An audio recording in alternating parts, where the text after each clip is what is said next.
তোদের ভর্তিতে আমাদের সাংগঠনিক ডাকসু সাংগঠনিক পর্যায়ে কি করলো? কিছু করছে? সে ইনফ্রাস্ট্রাকচারাল কোনো কাজ করছে? সে খালি চোখ ধাঁধানো অনুষ্ঠান করে। তোরা যাস পূর্বাঞ্চলে যে আমাদের নেতাদের প্রচারণা করে, সেই নেতারা আমার বিশ্ববিদ্যালয়ের নারীদেরকে খাইতে পারে। এই প্রগতিশীল মুখোশ ধরে যারা নারীদেরকে বেশ্যা বলে, নারীদেরকে ছোট করে, এদের সবার মুখোশ টেনে শেষ সময় হয়ে গেছে। ওই সাদিক কায়েমের ডাকসু জামাতের নেতাদের একাত্তরের গণহত্যাকারী এবং দর্শকদের পক্ষে ভোট চেয়ে বেড়াচ্ছে, তারাও এই বিশ্ববিদ্যালয়ের নারী শিক্ষার্থীদেরকে বেশ্যা মনে করে। একাত্তরের গণহত্যাকারীদের কোন স্থান বাংলাদেশের এই মাটিতে হবে না।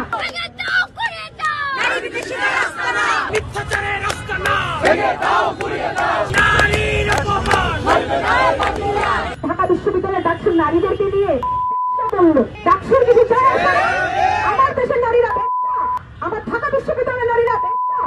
যে এই মন্তব্য করে তার জিহ্বা থেকে ছিঁড়ে ফেলা উচিত। এই মন্তব্য করে পাবলিক প্লেসে এবং আমার দেশের সরকার বসে বসে তা হজম করে। এটা কি প্রথম ঘটনা বন্ধুরা?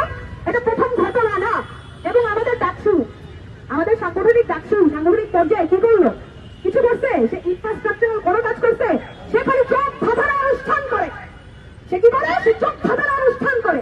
এর যে লজ্জাজনক আর কিছু নাই। তার পাশের সিটে বসে থাকা ডাকসুর সদস্য যে নারীরা, সেই নারীটাকে যখন ব্যবসা বলে খাইতে করা হয়, তখন তার কোনো প্রতিবাদ নাই। এই লজ্জা নিয়ে সে আবার কিভাবে ইলেকশন অফিসে যায়? ডাকসুর নেতারা এই লজ্জা নিয়ে কিভাবে, এত নির্লজ্জ কিভাবে হয়?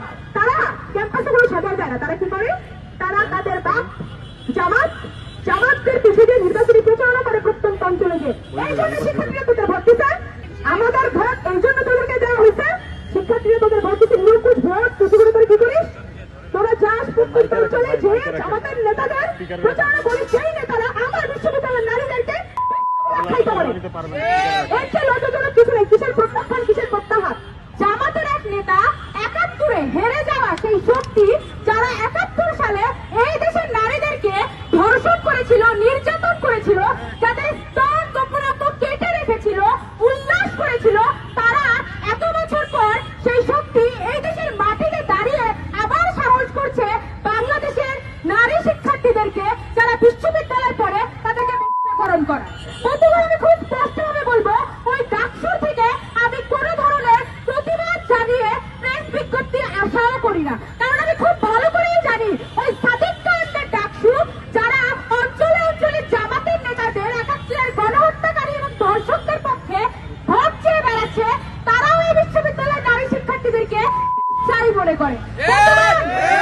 একটা দলের নেতা সে কিভাবে এত প্রকাশ্যে তার নির্বাচনে জমাইতে এই ধরনের মন্তব্য করতে পারে? ডাকসু এই ঢাকা বিশ্ববিদ্যালয়ের প্রতিটি শিক্ষার্থীদের দ্বারা পরিচালিত একটা প্রতিষ্ঠান, এবং এই প্রতিনিধিত্বকারী প্রতিষ্ঠানকে যদি আমরা ধারাভাবে যদি বলি মাদকের আড্ডাখানা, বেশ্যাখানা, তাহলে কি আমরা এই ধরনের বাংলাদেশকে আমরা প্রত্যাশা করছি? আমরা দেখতে পাই যে ঢাকা বিশ্ববিদ্যালয়ের মতো জায়গায় একজন নারীকে তার পোশাকের উপর বিদ্রুপ কমেন্ট করায়, তাকে যখন অ্যারেস্ট করা হয়, থানায় নেওয়া হয়, তাকে আমরা ফুলের মালা দিয়ে বরণ করা হয়। স্পষ্টভাবে বলতে চাই যে ডাকসুর কাছ থেকে আজকে আমরা প্রেস বিজ্ঞপ্তি আশা করছি, এবং কেন আমি করছি না তার মূল কারণ, তাদের কাছে নারী বলতে কেবলমাত্র সেই নারীরাই যারা তার পক্ষে সম্মতি উৎপাদন করে। তাদের কাছে নারী বলতে আমাদের সম্মানিত অ্যাসিস্ট্যান্ট প্রক্টর ম্যাম ওনামি ম্যাম, তাদের কাছে নারী কখনো সামিরা লুৎফানিত্রারা না, তাদের কাছে নারী কখনো এখানে দাঁড়িয়ে থাকা নারীরা না যাদের সাথে তাদের মতের অমিল আছে।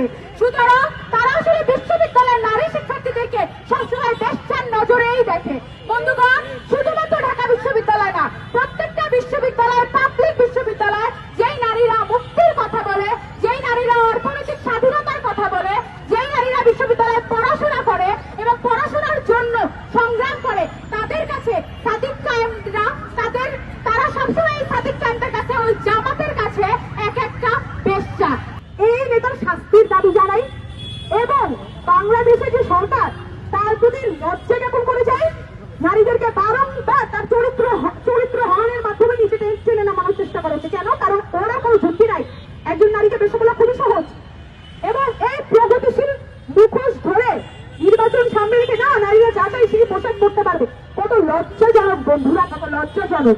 একজন নারীর অর্থনৈতিক মুক্তি, সামাজিক মুক্তি সব প্রার্থী আমি বলছি নারী কি পোশাক করতে পারবে কি পারবে না, এই আলাপ তারা সামনে রাখে বন্ধুরা। এই প্রগতিশীল মুখোশ ধরে যারা নারীদেরকে বেশ্যা বলে, নারীদেরকে ছোট মুখোশ টেনে ছেড়ার সময় হয়ে গেছে।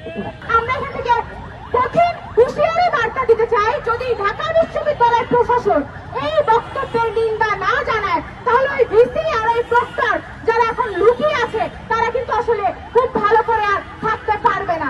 এই বিশ্ববিদ্যালয়ের নারী শিক্ষার্থীদের তোপের মুখে তাদের ঠিকই করতে হবে। জনগণ এসেছে প্রতারণা করতে, জনগণকে আশ্বাস দিতে, বক্তব্যে বড় বড় কথা বলে যে নারীদের পোশাকের স্বাধীনতা তারা নিশ্চিত করবে।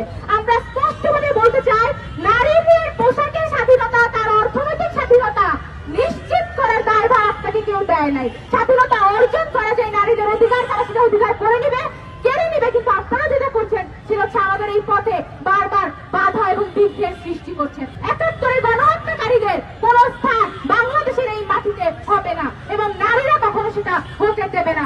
মুক্তিযোদ্ধারা যেমন মরে নাই, সংগ্রামী জনগণ যেমন মরে নাই, আরো স্পষ্টভাবে বলতে চাই যে এই দেশের নারী মুক্তিযোদ্ধারা কিন্তু আরো মরে নাই এবং যুগে যুগে আরো শক্তি নিয়ে তারা বারবার ফিরে আসছে। আমরা